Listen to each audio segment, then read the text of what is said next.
Reste-toi là. Je viens t'avertir.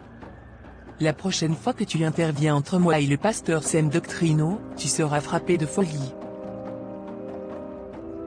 Tes menaces ne me font pas peur, Mami Wata. Tu ne sais pas à qui tu t'attaques. Je te préviens. C'est mon unique avertissement. Allez, va-t'en au nom de Jésus.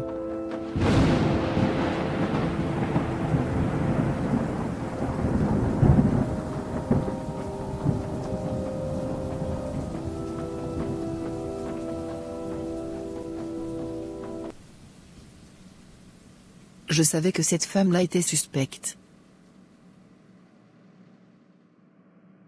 Vraiment, cette métanoïa-là m'énerve. Plus les jours avancent, plus mes parents sont fiers d'elle et de son changement. Quand elle n'était pas là, j'avais tout l'amour de mes parents pour moi tout seul. Maintenant je dois partager. Tu m'étonnes. L'autre fois au restaurant, elle a essayé de m'évangéliser. Et j'ai même appris qu'elle a commencé à évangéliser toute la ville. Au point où les gens me comparent à elle, et disent que je parais moins chrétienne qu'elle.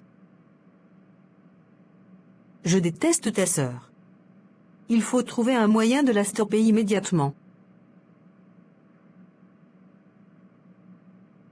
Moi j'ai une idée. Ah bon? Oui. Ton ami là. Séductorio. Il pourrait la séduire et la détourner. Comme ça elle retournera dans le monde, et elle nous laissera un peu tranquilles. Cette prétentieuse-là. Séductorio, l'ex de ma cousine Rétrogradia? Mais t'as vu comment ma cousine a fini à cause de lui? Oui, justement. Ah, je vois où tu veux en venir. Bonne idée. Je dirais très bonne idée même. À persévérance. C'est vrai que notre fils est dur avec sa sœur. Mais tant que nous veillerons et que nous serons justes envers eux deux, rien de mal n'arrivera. Et je sais que Métanoïa aussi sera prudente. C'est vrai. Pourtant Accusatorio a reçu la même éducation que sa sœur. Mais pourquoi n'a-t-il pas le même cœur qu'elle? Tu sais, Caïn avait aussi la même éducation qu'Abel, mais il n'avait pas le même cœur. Jacob et Ésaü de même. Il y a plein d'exemples similaires dans la parole. Mais nous ne pouvons pas tout contrôler. C'est peut-être dur à entendre, mais c'est une réalité que nous chrétiens devons savoir, afin de ne plus culpabiliser et torturer notre cœur. Regarde ce que dit Matthieu 13 verset 30.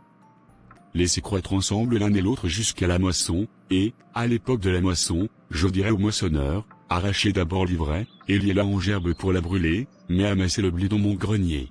Mais en tant que parents, on ne peut pas laisser nos enfants se perdre. Oui, effectivement. De notre rôle en tant que parents, nous devons instruire nos enfants, selon Proverbe 22 verset 6.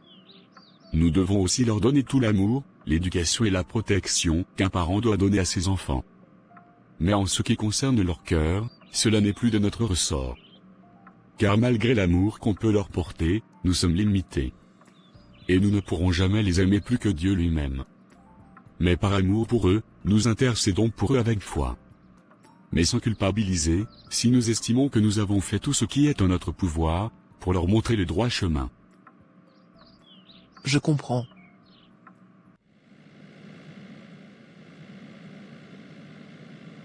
Tisse sœur vierge folle.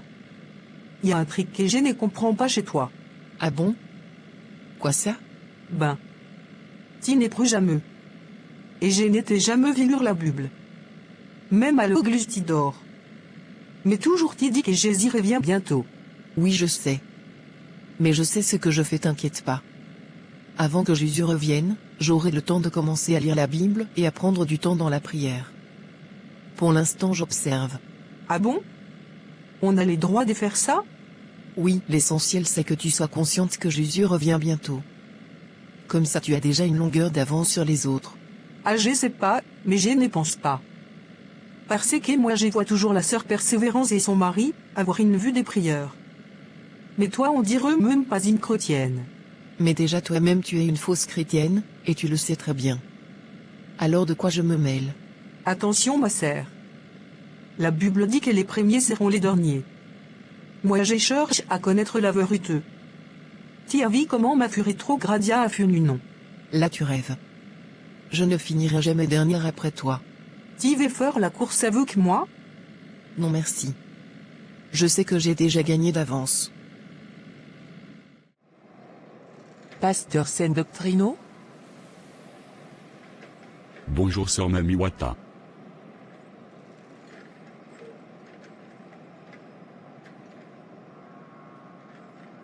J'ai très mal aux pieds, tu peux me raccompagner chez moi s'il te plaît? Ah ma sœur. Ça ne va pas être possible. Comme tu le vois, je suis tout seul dans la voiture. Mais je vais demander à une sœur de te raccompagner si tu veux. Mais justement, il y a plus de place dans la voiture, vu que tu es tout seul. Écoute Mamiwata. Je pense qu'on t'a déjà expliqué plusieurs fois qu'il était très déconseillé, qu'un frère et une sœur se retrouvent seuls dans un endroit. Même dans une voiture. Oui mais toi tu n'es pas un frère, tu es un pasteur. Arrête-moi ça. Pasteur n'est pas un titre ou une identité, mais c'est juste une fonction que j'exerce pour le service du royaume. Je suis un simple homme comme tout le monde. Et j'ai des faiblesses comme tout le monde. D'ailleurs assez parlé. On se voit à la prochaine réunion de prière si tu seras présente. Bonne soirée.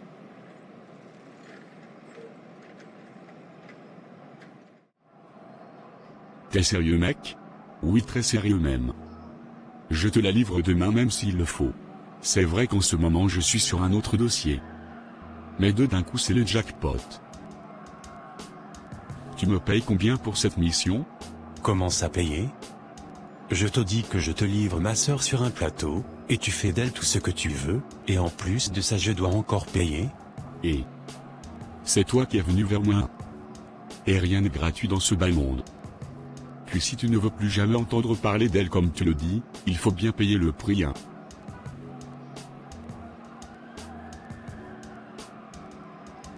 Ok. Demain je te donnerai une petite enveloppe. Très bien.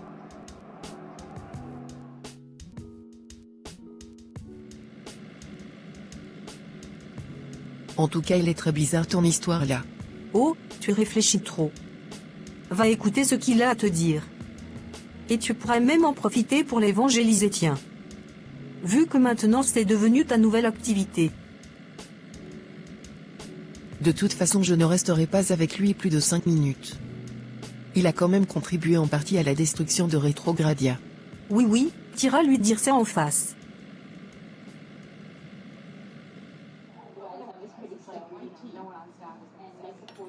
Bon je t'écoute. Tu m'as appelé pourquoi là? Bah. On m'a dit que tu étais redevenue chrétienne. Et depuis la mort de Rétrogradia je m'en veux terriblement. Car si elle ne s'était pas mise avec moi, elle ne serait jamais morte par overdose. Donc depuis j'ai décidé de donner ma vie à Jésus. Bah écoute gloire au Seigneur. Du coup pourquoi tu as besoin de moi? J'ai besoin de passer plus de temps avec toi pour que tu m'enseignes la parole. Comme ça par toi je serai sauvé. Et ça sera une très grande récompense pour toi au ciel. Bon, désolé de te décevoir, mais je n'ai aucunement le pouvoir de te sauver. Car il est dit dans Jean 6 verset 44. Nul ne peut venir à moi, si le Père qui m'a envoyé ne l'attire, et je le ressusciterai au dernier jour. Si tu as réellement décidé de te repentir comme tu le dis, c'est que c'est lui-même qui t'a attiré à lui, et il ira jusqu'au bout de cette démarche.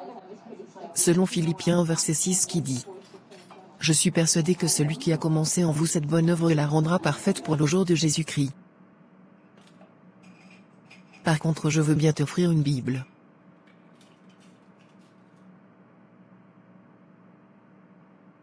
Je me sens perdu, j'ai vraiment besoin d'aide pour servir le Seigneur. Ça va aller. Le Seigneur est au contrôle. Bon moi je vais te laisser. Bon courage à toi. Mais attends, tu ne restes pas un peu boire avec moi pour me consoler? Non c'est Victorio. Là on commence à basculer dans autre chose.